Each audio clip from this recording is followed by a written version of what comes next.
2022년 6월 9일 무슨 날인지 아십니까? 7명의 목숨을 빼앗고 40여 명을 다치게 했던 대구 법조 빌딩 방화 사건이 일어난 날입니다.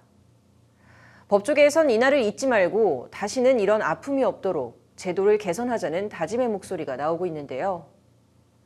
한편으론 아직 갈 길이 멀다는 비관적인 시각도 많습니다. 국민의 재판받을 권리까지 위축시킬 만한 사건이 한두 번 있던 게 아니었기 때문이라고 하는데 어떤 내용인지 석대성 기자가 전해드립니다. 법조 8년차 송혜미 변호사는 최근 의뢰인과 성공보수로 다투다 폭행 시비에 휘말렸습니다. 본인이 생각한 금액이 있으시니까 그 금액으로 계속해서 납부를 하겠다.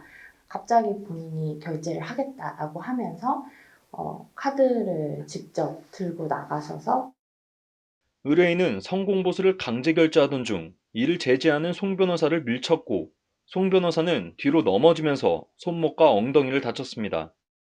의뢰인이 송 변호사를 찾아온 이유는 따로 있었다고 합니다. 아내와의 이혼 과정에서 송 변호사가 아내 측 소송 대리를 맡았기 때문입니다. 결국에는 그 이혼 사건에 제가 상대방 변호사니까 그걸 취하시키려고 오신 거죠. 그렇게 한다는 게 조금 위협으로 느껴졌고 그래서 저희가 뭐 문을 잠그고 있어야 되냐 뭐 이런 이야기도. 최근 법조계를 충격에 빠뜨렸던 대구 법조 빌딩 방화 사건. 하지만 변호사 신변을 위협하는 사건은 어제 오늘 얘기가 아닙니다. 재판 결과를 받아들이지 못한 의뢰인이 가족을 해치겠다 등의 협박 편지를 보내거나 경고 수준을 넘어 폭행하는 경우도 다분합니다.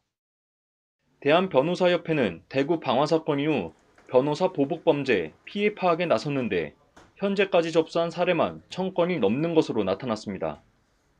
법원의 경우 판사와 사건 관계인 보호를 위해 법정 출입구에서 소지품을 검사하고 재판정에는 경위를 배치합니다. 하지만 변호사 사무실을 법원 수준으로 보호하는 건 현실적으로 어려운 실정. 일각에선 법률 대리인에 대한 협박, 폭행을 가중처벌하는 법안을 마련해야 한다고 강조하지만 유사한 처벌 조항이 없는 것도 아닙니다. 특가법상 보복범죄 처벌법은 자기 또는 타인의 형사사건 수사나 재판과 관련해 보복 목적으로 죄를 범할 경우 처벌이 가능하도록 명시합니다. 폭행한 피고인은 1년 이상의 유기징역에 처하도록 하지만 실제 현장에선 이를 적용하기 쉽지 않고 가벼운 사안으로 치부하는 경향도 강하다는 지적입니다. 현실적 보호장치를 마련하자는 목소리가 나오고 있는 가운데 대한민국 3만 변호사는 오늘도 언제 터질지 모르는 사고에 불안을 호소하고 있습니다. 법률방송 석대성입니다.